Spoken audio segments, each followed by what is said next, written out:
Ну и новость на эту тему. Украинские спецназовцы вчера, 10 июня, в Северодонецке уничтожили целую разведывательную группу полка специального назначения имени Ахмата Кадырова. Полк назван в честь покойного отца лидера Чечни Рамзана Кадырова.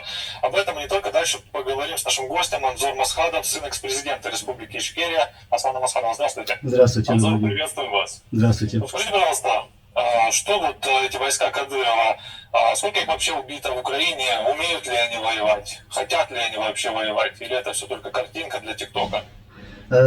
Да, это картинка для ТикТока, они должны это делать, потому что они уже запачканы этой кровью, то есть им деваться как бы некуда. Это одна часть. Есть другая часть, которую действительно загнали туда под давлением, там сказали, вот мы будем убивать ваших родственников, убьем сестру, брата, вот таким образом тоже есть такие люди. Вот. Что они представляют из себя, мы все знаем, как вы сами сказали, это тиктокеры, и это не боеспособные какие-то подразделения. В чем их ценность тогда для Путина? Для Путина, конечно же, когда все это начиналось еще в 1999 году, он прекрасно понимал и знал, и прекрасно тоже знал, что будет война в других государствах, вот как сегодня в Украине. То есть он готовил вот эти армии. Они в 1999 году даже открыто говорили, что сейчас должны воевать не русские, а сами чеченцы. Сами чеченцы. То есть нас натравили друг на друга, заставили воевать друг против друга, то есть наше чеченское сопротивление и вот этих предателей чеченских. Вот таким образом они создали такую как бы армию, хотя это не армия, армией ее не назову. Это не армия, это, ну, как мы говорим, тиктокеры, и Путин дает огромные деньги для того, чтобы Кадыров сегодня мог вот так давать эти деньги, завлекать молодежь там деньгами и строить в кавычках эту армию. Хотя там в этих их лагерях, тренировочных лагерях, там не обучают там корректировщиков, артиллеристов, нет там летчиков, а есть вот масса этих людей. И Путину лучше, чтобы они умирали, то есть чеченцы, буряты там или татары, чтобы они участвовали в этой войне, и они погибали в первую очередь, чем русские. Анзор, скажите, пожалуйста, а вот эта подготовка кого, зачем и что на самом деле происходит в дальнейшем с теми людьми, которые проходят эту подготовку? Насколько я понимаю, там всего несколько недель, и в результате людей направляют в горячие точки. Ну, подготовка, если речь идет об этом университете спецназа, вот, то я это назову просто большой шоу-рум. Ничего там серьезного на самом-то деле нету. Это даже мы среди чеченцев называем там тир, вот, это как тир или место, где проводят там соревнования или какие-то конкурсы. Никакой боеспособности у этих подразделений нет. Вот, как говорится, на самом деле воина делает не умение владеть оружием, вот, а именно то, что чем движет человека, чем движет этого воина, то есть если у него есть вера, если у него есть идея, вот тогда он воин, а не оружие. Вот, к примеру, вот эти кадыровцы, как обычно их называют, на них есть дорогая форма. Кстати, эту форму покупают сами вот эти спецназовцы на свои деньги. И там шлем у него дорогой, хороший, там, и еще, конечно же, GoPro камера.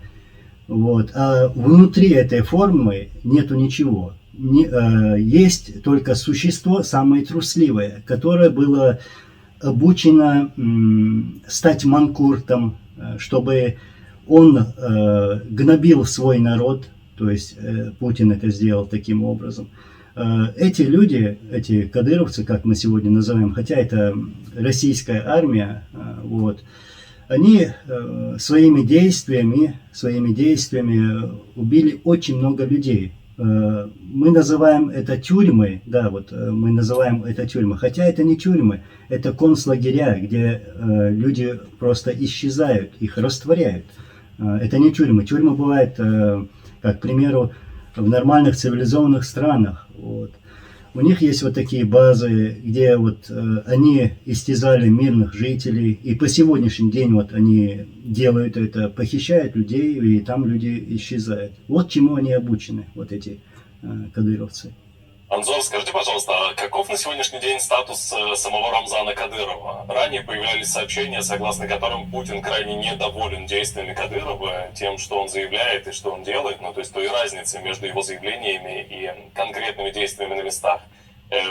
В дальнейшем просто подобные сообщения как-то пропали. Это потому что все нормально, наладились отношения между Путиным и Кадыровым, или потому что уже все настолько плохо, что об этом даже не пишут? Ну, Путин хорошо, прекрасно знает, понимает, кто такой Кадыров и для чего он ему нужен.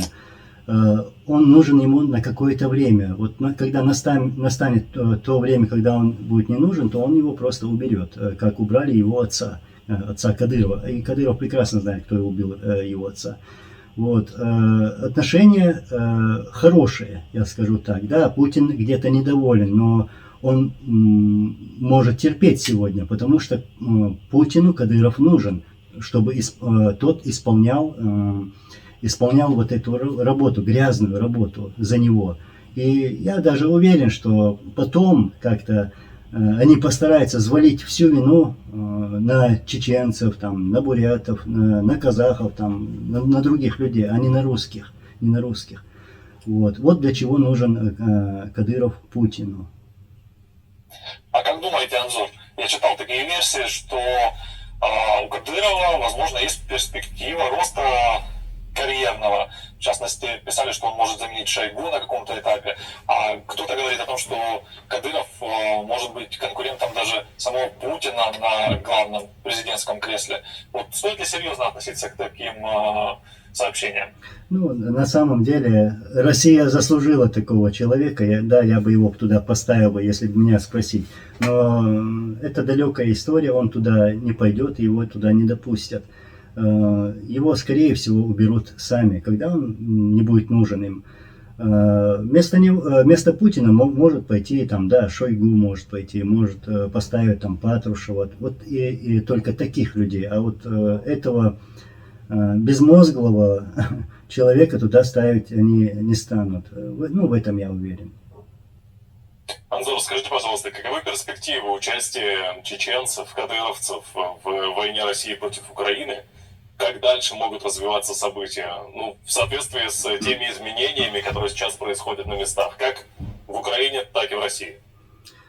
Сегодня мощно работает русская пропаганда. Они хотят там представить эту войну как бы нашей войной, чеченской войной, что чеченцы должны участвовать в этой войне против Украины. Да, это русская пропаганда. Но в свою очередь мы сейчас, у нас есть несколько проектов, над которыми мы сейчас работаем. Работаем с населением, с чеченцами, чтобы показать правду, чтобы рассказать правду, что мы показываем сегодня, что это наша война.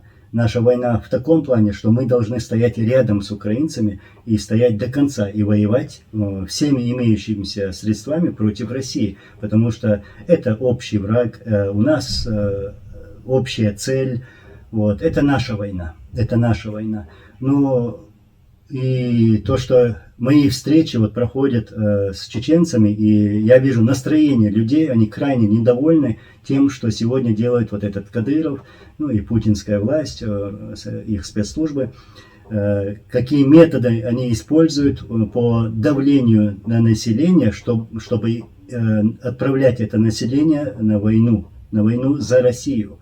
Вот я много случаев слышал, что там под давлением отправили в Украину. Потом эти люди хотели связаться со мной через посредника. Вот, и мы как-то там через посредника переговаривали. Я, конечно, просил, чтобы те как-то попытались перейти на нашу сторону. и связаться с местными людьми, с украинцами, а дальше уже мы могли бы их вытянуть и дать какие-то гарантии. Но позже потом оказалось, я получил еще одно сообщение, что они были убиты в войне. Вот это кровь тех чеченцев, которые сегодня убивают в Украине, которые там воюют за Россию, например, даже под таким давлением. Эта вся кровь лежит на Кадырове. И рано или поздно Кадырову придется за это отвечать. Мы такие вещи не пропускаем и не забываем. Я уверен, что народ спросит с него за эти давления, за эти похищения, за пытки, за эти убийства. Вот. И, как я сказал, я вижу только недовольство населения. Анзор, спасибо большое. Свободу чеченскому народу, как, впрочем, и свободу Украине. И свободу от Украине тоже. оккупантов российских. Свободу всем нам от этого самого бессовестного врага. Спасибо большое. Анзор Спасибо. Масхадов, сын экс-президента Республики Ичкерия Аслан Масхадов был с нами на прямой связи. Спасибо вам большое. Спасибо вам. Спасибо. До свидания.